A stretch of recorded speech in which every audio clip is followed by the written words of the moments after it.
In the grand theater of life, we all seek a comeback, a resurgence, a rekindling of our inner fire. But how do we spark that flame? Welcome to Reignite Resilience. This is not just another podcast. This is a journey, a venture into the heart of human spirit, the power of resilience, and the art of reigniting our passions. Sometimes the hardest part of the journey is believing you're worth the trip. Glenn Beck. Welcome back to Reignite Resilience. I'm your co-host, Natalie Davis, and I am joined by the fabulous Pamela Cass, and we are so excited to be back with everyone. Hello, Natalie. It's so great to be back. Hope you are doing well. I'm excited about today's topic, and I hope you are too, and I hope our listeners are as well. And you and I were going to do a different topic, and it's a topic we'll probably come back to, and we will definitely do. But this one came up for me because of multiple people I had talked to over the week, and self-worth kept coming up. Mm-hmm. And I know it is definitely something that I have struggled with personally. And if I've struggled with it and multiple people I've talked to have struggled with, I think it's probably kind of a big deal.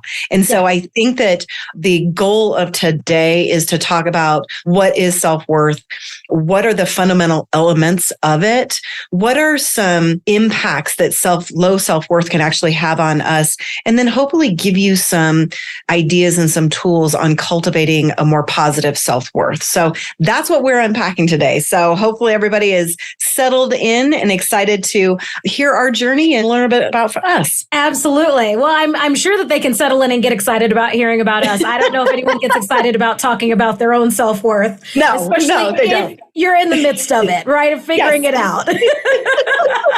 Yeah, absolutely. Oh my gosh. Well, and so here's the thing that we continue to mention is just our ability to learn so much more as we prepare to share with everyone. And there is something that popped up, I think, in our exploration when looking at self-worth, is looking at it when we're looking at self-worth, self-esteem, self-value, and how they're kind of used interchangeably or viewed the same or not. So why don't we start there? Why don't we just dive in? What is it? And when we talk about self-worth, because I think we can quickly say, I struggle with that, or that's something I've struggled with in the past. But really, what are we talking about? Well, and I think there's one more to add, which is self-confidence, because I think that that's confused, self-worth versus self-confidence. So let's talk first with self-worth. Self-worth is an innate belief on our own value. Mm-hmm. And so I want to say that again. It's our innate belief in our own value internally.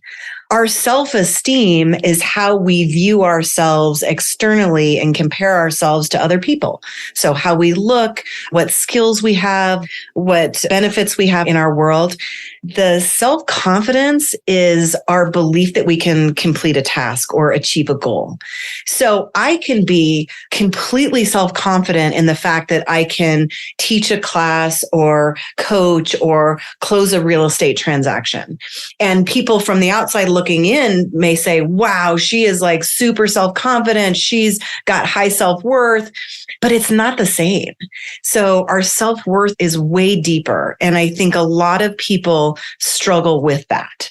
And so what are your thoughts on those different beliefs? Or do you feel like there's anything else to kind of add to those? No, I think you hit the nail on the head. I mean, that's when I think about myself, self-worth is definitely something that I have struggled with in the past. And it's definitely something that I'm still navigating through. When you truly think about, like, are you worthy for this, right? And I think it changes in every chapter of our lives that we're in. It's, am I worthy for this level of success or of this opportunity? Or if it's a material thing, am I worthy of those things?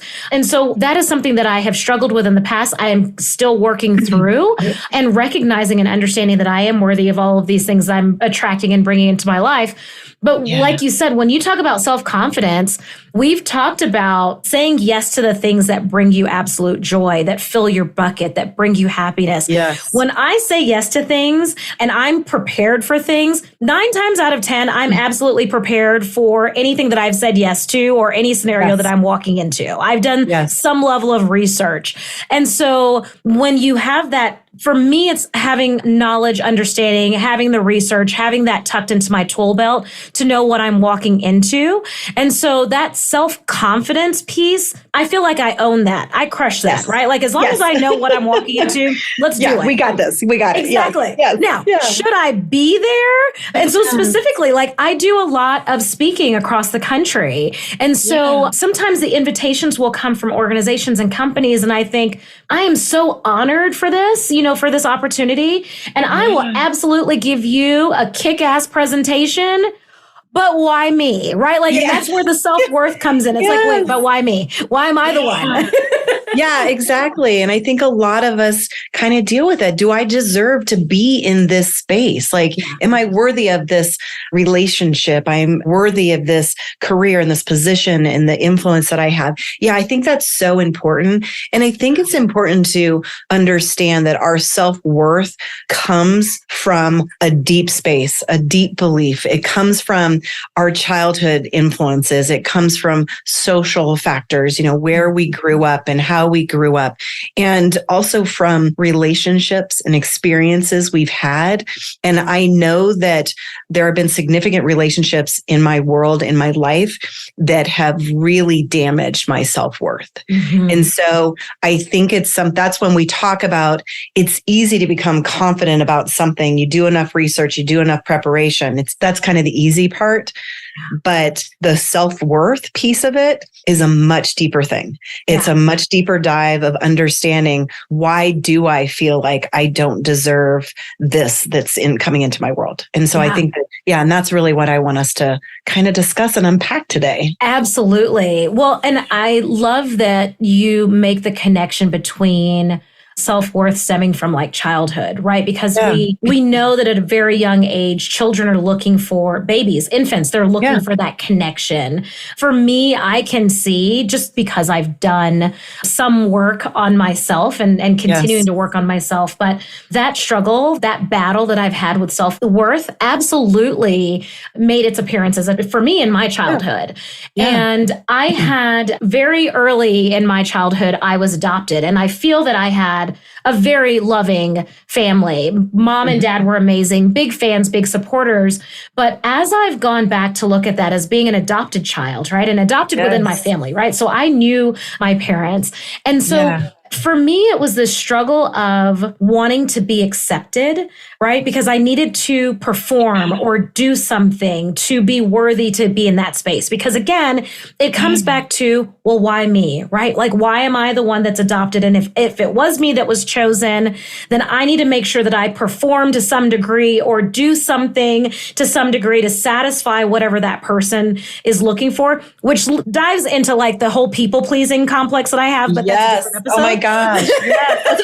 That's a whole episode. It might be a couple of episodes. Yeah, absolutely. And so again, what is it that we often say? Like, look, it's progress, not perfection. I think that's our fabulous friend, Clara Capano, that coined that phrase, right? It's progress, not perfection. So I recognize these things, but for me, like self-worth started at a very, very young age, right? Agreed. So before even going into elementary school, thinking, am I worthy to be in this space? And then what is it that I need to do to make sure that I don't lose the opportunity, right? Because I still question, am I worthy? So for me, it made its appearance at a very, very young age. And it's something that I have continued to battle and that I've struggled with into adulthood. Yeah. You know what? I think I'm similar in my journey. It was very, very young age. As a matter of fact, it was close to when I was diagnosed with dyslexia. You know, you got to remember when I was diagnosed with it, then I get separated from the other kids. So now I know I'm different. I'm being treated differently. I don't get to do the same things the other kids do. So it made me hyper focused on feeling like I've got to prove myself all the time so I can prove my self-worth to people. It made me very, very driven and almost driven to a fault.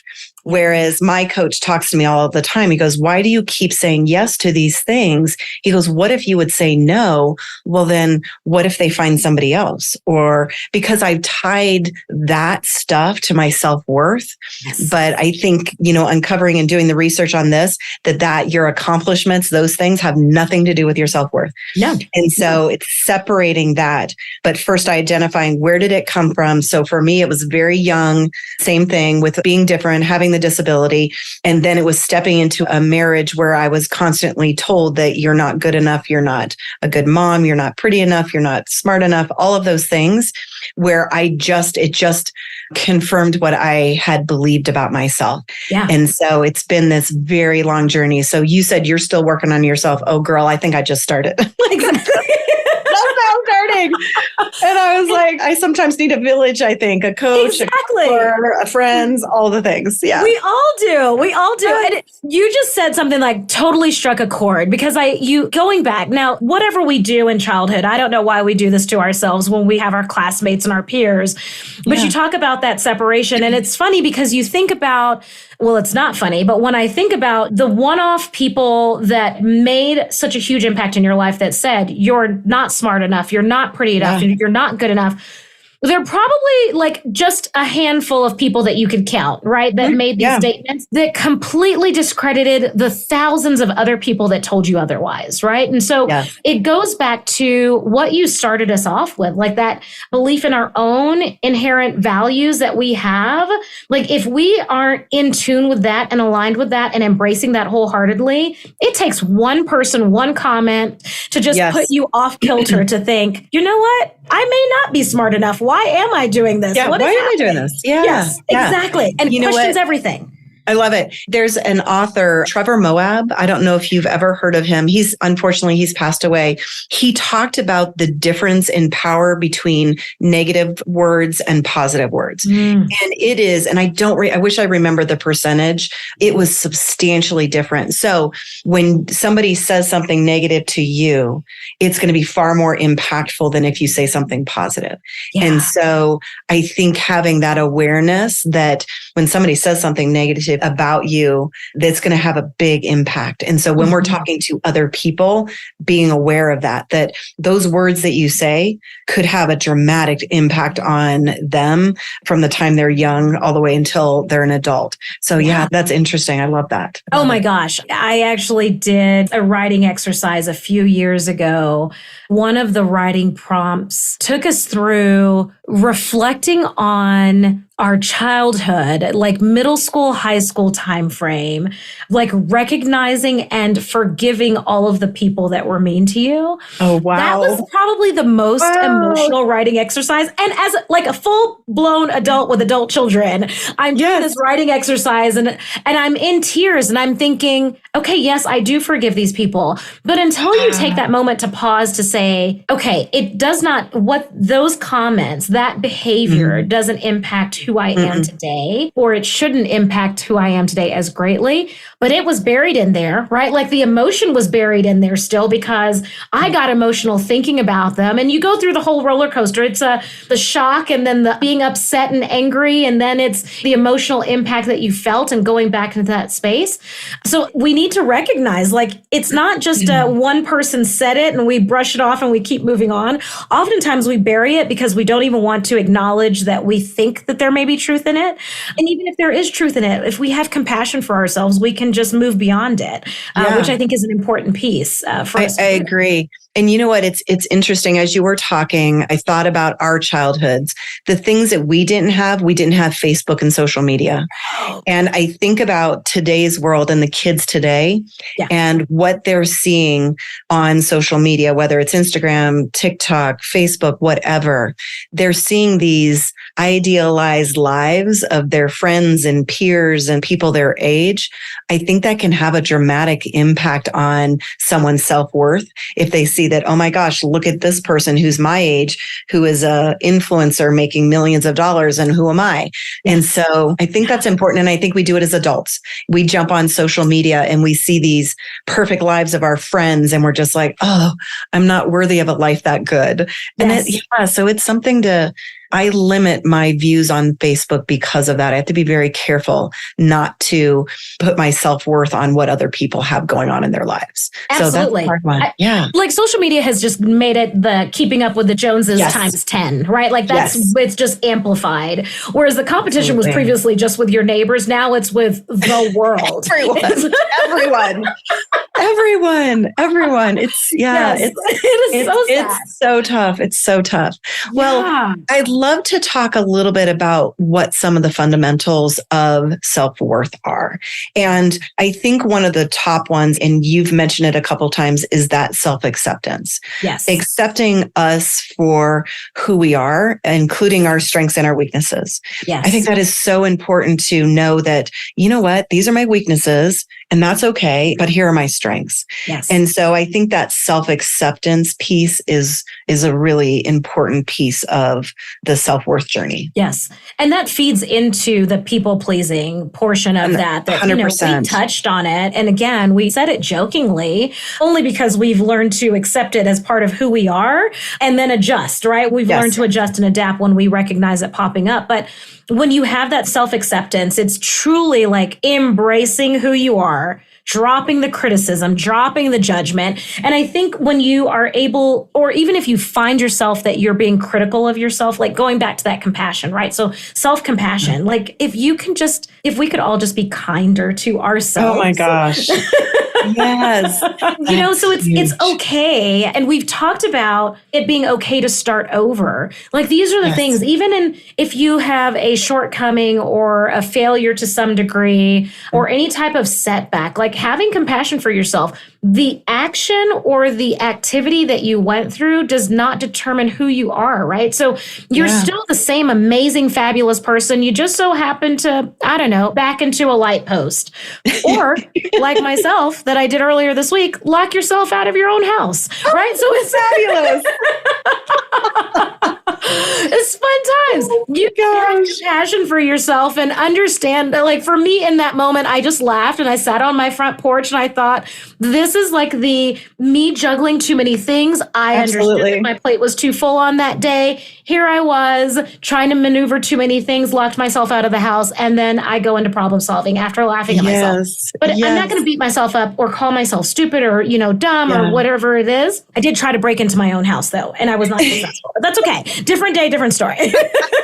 Oh my gosh. Well, you know what? The self-compassion piece of it, we coach a lot of people, obviously. And some of the things that people will say about themselves, I always ask them, would you say that to your daughter or to your spouse or to your parent? Mm-hmm. Would you tell them that you're stupid or you're an idiot? And I'm like, I hope you wouldn't. Why are we kinder to other people than we are to ourselves? Mm-hmm. And I think that's a big, big piece of the self-worth puzzle. Absolutely. And so, I think that's so important. And I think that really goes along with self-respect, respecting who we are and not allowing other people to mistreat us. Mm-hmm. And I allowed somebody significant in my life to mistreat me for a very long time. And that was a choice. And it was because I had no self-worth. I really believed that I couldn't be on my own. No way could I support myself and take care of my children. So I completely allowed somebody else to treat me in a not kind way. And looking back on it, I'm just like, wow, like if that were to happen today, or if somebody tried to treat me like that today, the person I am today, 100% would not happen. Not allowed. Yeah, not allowed. It's not even an option. Yes, absolutely. Yeah, absolutely. Well, I think that you can really not just do this work for yourself, but also if you have kids or grandkids that are in your life, because I remember when my daughters were younger, when they were very young, it was always be nice to your sister, right? And making sure that they said nice things to one another. Yes. But as they got into their teenage years, if they happened to say something that was negative or disparaging to themselves, I would always stop them in that moment and I would force them, absolutely force them to tell me 5 positive things about themselves in that moment. I wouldn't let it pass. And I think that's when you start to dive into like that that struggle with the self-worth is you say these negative things to yourself and you just say it in passing. And even if it's internal dialogue and no one checks you on it.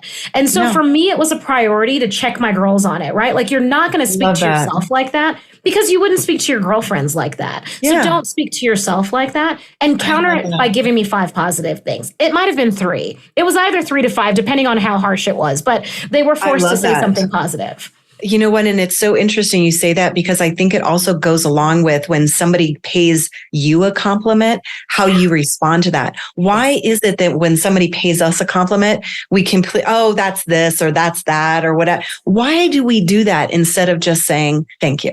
Exactly. And so I think it's so interesting. There's this activity that I had during the pandemic when I was doing a lot of virtual teaching at the company. I had people go into a breakout room and it was just 2 people. They each had to, for 1 minute, say something, compliment the other person for a full minute. And all they could do was sit there and take it. And then they had to switch roles.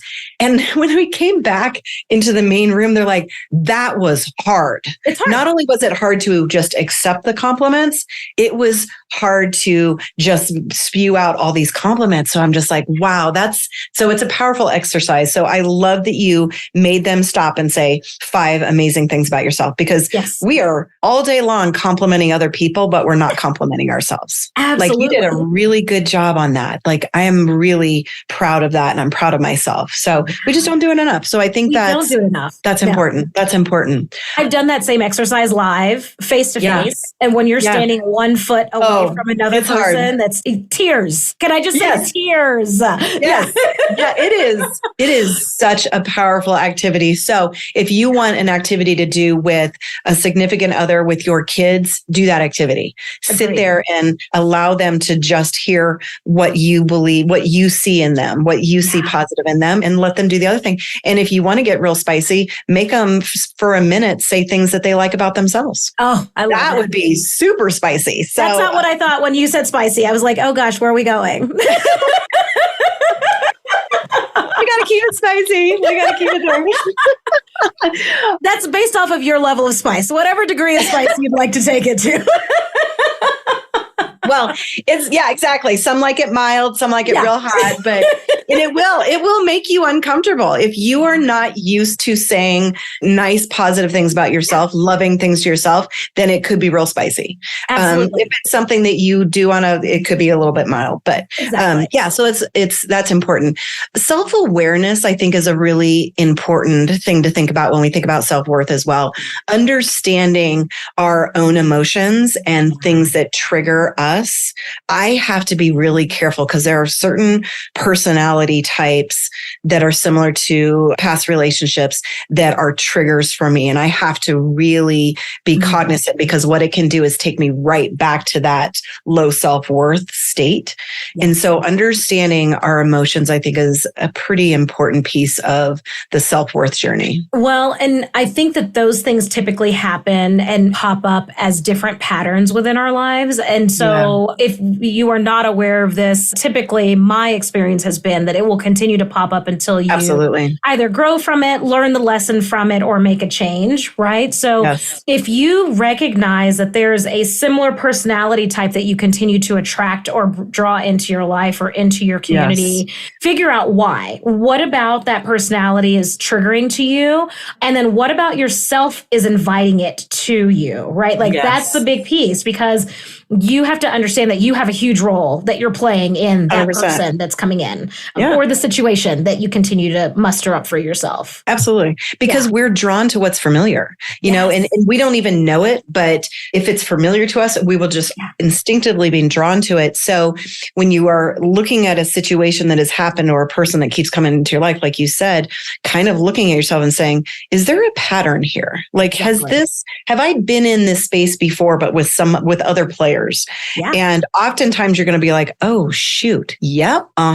That's happened multiple times. Probably need to unpack that a little bit deeper. So I think that's a really good aha for people. Absolutely. Yeah. Well, and you can tie that into one of the other fundamentals, which is the self-care piece. Oh, huge. And I'm going to dismiss and give people permission to recognize that self-care is not simply retail therapy and a spa day. Like you can do self-care in many forms and it can happen multiple times throughout the day. You don't have to plan this elaborate retreat to have self-care. And I would actually encourage people to do it on a daily basis. And we've discussed the importance of our morning routine, the impact that it has on our lives. And so for me, I see that as self-care. It is vital for me to have a successful and productive day in my mind, in the energy and temperature that I'd like my day to progress through. So it could be that. It can be the bubble bath. It can be the spa treatment. It can be the retail therapy. It can just simply take 10 minutes to go outside and stand outside in the nature and take it all in. It can actually just be dinner or lunch with yourself, where you actually just take that time to embrace who you are and enjoy a meal with yourself. I think all of those are powerful ways to express and experience self-care. Yeah. And what I have noticed over the years is when we have low self-worth, we don't believe we are worthy of spending time taking care of ourselves. Yes. And so what happens is we put all of our energy and everything into taking care of other people, whether it's our kids, our family, our clients, whatever. Everything is going out and nothing is going in. Yeah. And when we stop taking care of ourself, then what happens, it can impact us physically and emotionally. And I tell people, I'm like, what good are you going to be to the people that care about you if you've got nothing left to give because your tank is empty? You are now sick because you're not getting sleep. You have stress. That's a big piece of it. We've got to take the time and treat ourselves like we would want to treat somebody else. Absolutely. And so I think it's important. Yeah. Absolutely. I love Absolutely. it. Well, and it's funny, you and I had the opportunity to go to Mexico earlier this year. And I remember coming back through customs, and the customs agent or customs officer, I guess I should say, asked, well, were you traveling on business or pleasure? And I said, oh, it was pleasure. And then she said, oh, well, what were you escaping? And I said, I wasn't escaping anything. I love my life. I have a fabulous life. This is just an extension of, right? Like, this is self-care for me. I get to spend this time in paradise. I'll take it. But yes, it can appear in a variety of ways. Yeah, I love it. I love it. I love it. And so making sure that we do it for ourselves and not just for other people that are in our lives. Absolutely. And it's easy to do. The next fundamental, which I think is a really important one, and we were actually just talking about this, is assertiveness. Yes. It is expressing our feelings. It is creating boundaries and saying no. And we don't do enough of that. And I know I am 100% guilty of being a yes person. Like, and especially if it's something that I'm excited about, even though I know I don't have a single extra second to spare, I'll say, yes, of course I can do that. And then I'm just like stressed out. And so we've got to be assertive, sharing our feelings, sharing what we need, sharing those boundaries, and drawing that hard line in the sand and having respect for yourself and knowing that there are things that we need to do to make sure that we're taking care of ourselves. Agreed. Oh my gosh. And I think that the assertiveness piece also stems back from childhood, especially for those of us that grew up in our generation. Upbringing, it was you speak when you're spoken to. Yes. So there wasn't space for me to express what I wanted or what I didn't want. It was, I will respond when I'm spoken to.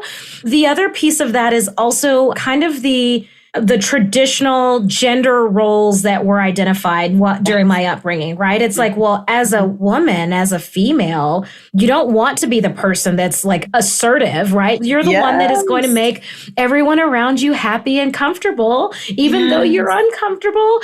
I think that it's hard. And that's one that I've been challenged with when looking at, this entire picture of self-worth. Like, am I able to identify those clear boundaries in every area of my life, right? So when you're looking at all 8 areas of your life, do you have set and clear boundaries on what you will and will not accept or will and will not allow in your life? And finding your voice in that space, because unfortunately, if you're of a certain generation, your voice wasn't really welcomed. I hate to say it that way. Yeah, absolutely. Well, and it's so interesting that you said that about as, females, because I thought about when I finished, my divorce was final and I was starting to date again, what I found is men don't want an assertive woman, like a strong, assertive woman.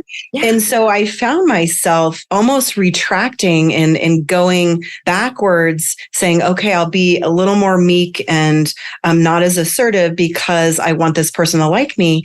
And then I was like, but now you're going against your core values of authenticity. So I'm like, no, this isn't the person for me. I need to be with somebody that has strong self-worth so that I can have strong self-worth and we celebrate each other's differences. And so it's so interesting you said that because I'm like, oh yeah, I just recently dealt with that. Yeah, exactly. So we don't have a voice for you, or we don't need your voice here in this space. No. Well, this is definitely not going to be my space then. Yeah, I'll be I'll be in this other space. Yeah. I love it. So let's talk a little bit about some of the impacts that low self-worth can have on our lives, because I think it's important to understand the power. We hope you enjoyed the first part of this 2-part series on self-worth. Join us on the next episode where we will talk about the impact of low self-worth and also how to cultivate positive self-worth. This is something that we are all working through. And again, it is progress, not perfection. So join us on the next episode. Thank you for joining us today. Remember to subscribe, leave a review, and share this podcast with others who are seeking to reignite their resilience. Stay tuned for our upcoming episodes where we'll continue to explore the remarkable power of resilience. Until next time, keep the fire of resilience burning bright in your hearts.